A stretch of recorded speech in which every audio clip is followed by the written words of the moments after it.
Ben अपने room में बैठा ही होता है प्लम्बर बेस की। वहाँ पर प्रोफेसर पैराडॉक्स आते हैं और कहते हैं, हे बेन, तुम्हें कुछ सलाह देनी थी। क्या हो प्रोफेसर, कुछ काम है? तो प्रोफेसर कहते हैं, नहीं, कभी स्पेस में क्लॉकवर्क मत बनना, चलता हूँ, बाय।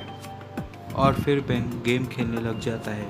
रुक वहाँ पर आता है और कहता है, बेन, मुझे तुमसे कुछ बात करनी है। ठीक है, बोलो। नहीं, रुको ज़रा, मुझे गेम कंप्लीट करने दो। फिर ग्रैंडपा मैक्स भी वहाँ पर आ जाते हैं और कहते हैं, बेन, मुझे भी तुमसे कुछ बात करनी है। और फिर बेन गेम में हार जाता है। और फिर बेन कहता है, ओ नो, अरे यार, मुझे पता है तुम मुझसे क्या कहना चाहते हो कि जब से मुझे नया ओमनिट्रिक्स मिला है मैं काफ़ी लापरवाह होते जा रहा हूँ। और तभी वहाँ पर जेरी आ जाता है और कहता है, मैजिस्टर, बहुत गड़बड़ है, जल्दी चलिए। एक एलियन डिवाइस का असर हो गया, उसे बांधा जो कलाई पे गजब हो गया। ये आम बच्चा देखो कितना खास हो गया। He's Ben 10। सारे प्लम्बर्स मिलकर कंट्रोल रूम की तरफ भाग रहे होते हैं।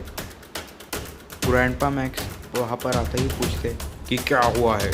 और जेरी कहता है, कोई चीज़ आपको प्रोटेक्ट कर रही है।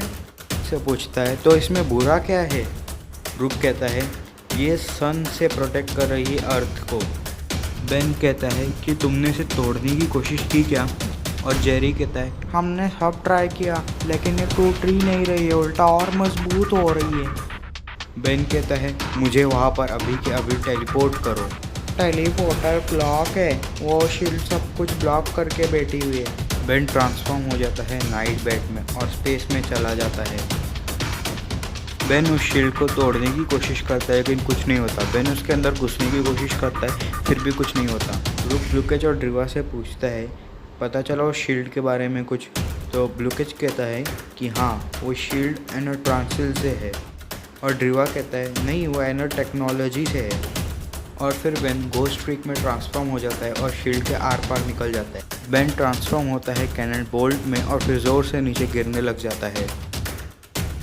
बेन फिर उठता है और अपने नॉर्मल फॉर्म में आ जाता है और फिर वो रुक से बात करने की कोशिश करता है। रुक, क्या तुम मुझे सुन सकते हो? लगता है कम्युनिकेशन ख़राब है। नहीं यार, चलो। फिर बेन ट्रांसफॉर्म हो जाता है फास्ट ट्रैक में और दौड़ने लगता है। और फिर एक जगह पर रुककर बेन आवाज़ देता है, क्या कोई मुझे सुन सकता है? और तभी वहाँ पर ज़ॉम्बीज़ बेन पर अटैक करने की कोशिश करते हैं लेकिन बेन भागने की कोशिश करता है और वहाँ पर कुपुल उसका रास्ता रोक देता है, जिसका डॉक्टर विक्टर वेयरवुल्फ वहाँ पर आ जाते हैं। और बेन पूछता है, जिस्केयर कहाँ है? डॉक्टर विक्टर कहता है, मैं यहाँ हूँ। बेन कहता है, जिस्केयर से माइंड कंट्रोल और एक और अल्टरनेट डिमेंशन वाला मैं, लेकिन मैं बेन 10,000 हूँ। और फिर वेम्पायर में ट्रांसफॉर्म हो जाता है बेनजारो। बेन शॉक स्क्वॉच बनकर उसे ज़ोरदार झटका देता है और फिर बेन जिस्केयर की ओर बढ़ता है लेकिन जिस्केयर उसे नॉकआउट कर देता है। बेन ट्रांसफॉर्म हो जाता है एटॉमिक्स में और एक एटॉमिक बॉल बनाता है, और लेकिन वो एटॉमिक बॉल गायब हो जाता है। क्रूजो बेन से कहता है, ये शील्ड लाइट को एब्जॉर्ब करती है। ज़ॉम्बीज़ बेन की तरफ आ रहे होते हैं। बेन ट्रांसफॉर्म हो जाता है एक्सीलरेट में और वहाँ से भाग जाता है। भागो जहाँ तक भाग सकते हो, लेकिन तुम इस प्लेनेट पर मुझसे नहीं बच सकते। अब मुझे क्या करना चाहिए? अब मेरी मदद कौन कर सकता है? हाँ, केविन और ग्वेन। और एक्सीलरेट वहाँ से भागने लगता है। और फिर बेन फ्राइडेकिन यूनिवर्सिटी आ जाता है। वो गन को ढूंढने लगता है पूरी यूनिवर्सिटी में और फिर वहाँ पर उसे हेक्स मिलता है और हेक्स उससे कहता है, कैसे हो बच्चे? तो फिर बेन कहता है, हेक्स, ग्वेन कहाँ है? मेरे साथ आओ, मैं तुम्हें ले चलता हूँ। और फिर हेक्स एक स्पेल यूज़ करता है जिससे एक सीक्रेट दरवाज़ा ओपन हो जाता है और फिर बेन उसके अंदर चला जाता है। जैसे ही बेन ग्वेन को देखता है और ग्वेन बेन को देखती है, दोनों एक दूसरे से गले मिलते हैं। और फिर बेन पूछता है, केविन कहाँ है? और फिर ग्वेन रोने लगती है। बेन कहता है, क्या हुआ, रो मत। तो ग्वेन कहती है कि जब से ये सब शुरू हुआ है तब से केविन गायब है, उसका कुछ अता पता ही नहीं है। तुम रो मत, हम उसे ढूंढ ही लेंगे। प्लम्बर बेस में ग्रैंडपा मैक्स कहते हैं, हमें कुछ तो करना ही होगा। और ड्रीवा कहता है, हम अर्थ में गैल्वंस होने के बाद भी बहुत ही बुद्धू है। और ब्लूकेज कहता है, तुमने सही कहा, हमसे कुछ नहीं होगा। और फिर ग्रैंडपा मैक्स इन पर ज़ोरदार चिल्लाते हैं, तुम चुप करोगे? और फिर वहाँ पर रुक आता है और कहता है, मैजिस्टर, हमने सब कोशिश करके देख ली लेकिन वो शील्ड टूट ही नहीं रही है। बेन को क्या हुआ? बेन गायब है सर। रूप कहता है उस शील्ड ने तो कम्युनिकेशन भी ब्लॉक करके रखा है। तो मैजिस्टर पटैलिटी कहते हैं आखिर वो शील्ड बनी किस चीज़ से है? फ्रेडकन यूनिवर्सिटी में बेन कहता है हमें कुछ तो करना ही होगा, हम ऐसे हाथ पे हाथ डाल के नहीं बैठ सकते। तो ग्वेन कहती है मेरी एनोडाइट पावर्स काम ही नहीं कर रही। तो हेक्स कहता है जिस्केयर ने ज़रूर अल्फा रूम का इस्तेमाल किया है। उस शील्ड को तो तोड़ना इम्पॉसिबल है, ऐसा बेन कहता है। हेक्स बेन से कहता है तुम क्या बोल रहे थे कि तुम्हारा गोस्ट फ्रीक वाला एलियन इसे आर पार कर सकता है, तो तुम बाहर चले जाओ और कुछ ऐसा बन जाओ जो इसे रोक सके या तोड़ सके। हाँ, क्यों ना तुम क्लॉकवर्क बन जाओ और स्पेस में चले जाओ और उसके बाद इस शील्ड को होने से रिवर्स कर दो जिससे ये शील्ड कभी अर्थ पे आई ना। पता है मेरे कमरे में पैराडॉक्स आए थे और उन्होंने कहा था कि कभी भी स्पेस में क्लॉकवर्क मत बनना, शायद इससे कुछ प्रॉब्लम हो सकती है, ये प्लान को जाने दो। और हेक्स कहता है क्यों ना तुम अपने क्लॉकवर्क वाले एलियन को यहीं पर ट्राई करो, शायद उससे कुछ हो जाए। और फिर बेन ट्रांसफॉर्म हो जाता है क्लॉकवर्क में और अपने टाइम पावर्स का इस्तेमाल करता है, लेकिन उसकी टाइम पावर अचानक से गायब हो जाती है। और हेक्स कहता है तुम्हारी पावर्स भी लाइट की तरह ही है, शायद इसीलिए वो शील्ड उसे एब्जॉर्ब कर गई। बाहर ज़ॉम्बीज़ की आवाज़ आने लगी। बेन कहता है चलो अब तो हो ही जाए और बेन बाहर चला जाता है।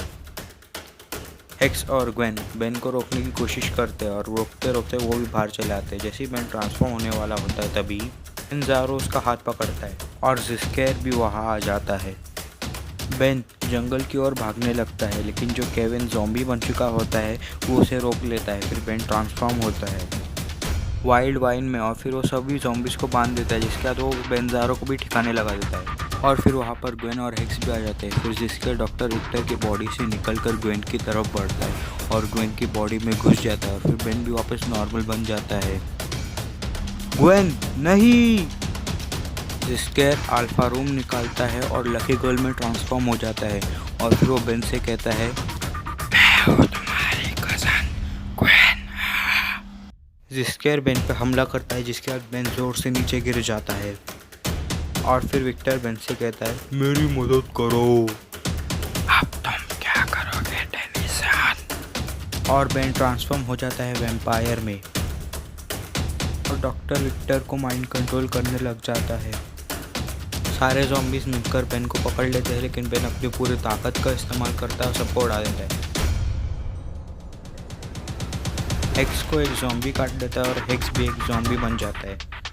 और फिर एक जगह पर आकर डॉक्टर विक्टर से बेन पूछता है कि इस शील्ड को तोड़ा कैसे जाए और डॉक्टर विक्टर कहता है वो शील्ड जादू और टेक्नोलॉजी की मदद से बनी है और वो प्योर एनर्जी है, उसे तोड़ा नहीं जा सकता, उसे एब्जॉर्ब किया जा सकता है लेकिन अंदर से नहीं, बाहर से। बेन डॉक्टर विक्टर को शुक्रिया कहता है और वहाँ से उड़ जाता है। फिर बेन ट्रांसफॉर्म होता है नाइट बैट में और आसमान में उड़ जाता है बड़ी तेज़ी से। फिर बेन गोस्ट फ्रीक बन जाता है और शील्ड को पार करके स्पेस में पहुंच जाता है। बेन ट्रांसफॉर्म होता है फीडबैक में और शील्ड को एब्जॉर्ब करने लगता है।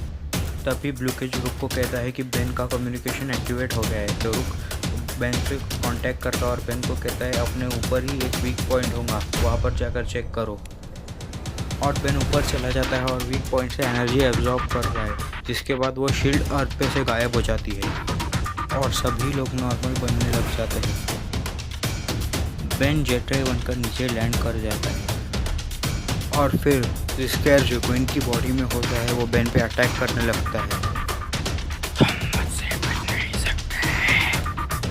बेन भी गोस्ट फ्रीक में ट्रांसफॉर्म हो जाता है और ग्वेन की बॉडी में घुस जाता है, जिसके बाद वो जिस्केयर को धक्के मार के ग्वेन की बॉडी से बाहर निकल देता है। धूप की वजह से जिस्केयर भी डिस्ट्रॉय हो जाता है और ग्वेन वापस नॉर्मल बन जाती है, लेकिन बेन उसकी बॉडी से बाहर नहीं निकलता है। और उसके बाद वहाँ पर प्रोफेसर पैराडॉक्स आते हैं। पैराडॉक्स बेन ज़ारो को वहाँ से टेलीपोर्ट कर देते हैं और फिर बेन से कहते हैं मुझे पता था तुम मेरा इशारा समझ जाओगे, अब एक और सलाह लो कि जूतों से बच के रहना। और प्रोफेसर पैराडॉक्स वहाँ से चले जाते हैं। प्लमर्स और केविन बेन को वहाँ पर ढूंढते ढूंढते आते हैं, जिसके बाद रुक बेन को आवाज़ लगाता है और फिर ग्वेन की बॉडी में जब बेन होता है वो उनके पास आता है। और फिर रुक ग्वेन से पूछता है बेन कहाँ गया, तो फिर ग्वेन बोलती है मैं अंदर हूँ इसके। और उसके बाद वो उन्हें पकड़ के ले जाता है मिस्टर स्मूथीज़ में और कहता है हम ग्वेन के लिए फ़ोटोज़ खींच लेंगे। तो आपको ये स्टोरी कैसी लगी, और अगर आपको गोस्ट ऑन प्राइमस के ऊपर वीडियो चाहिए तो नीचे कमेंट करके बताओ। इस चैनल को सब्सक्राइब करो और ये स्टोरी पसंद आई है तो लाइक करो।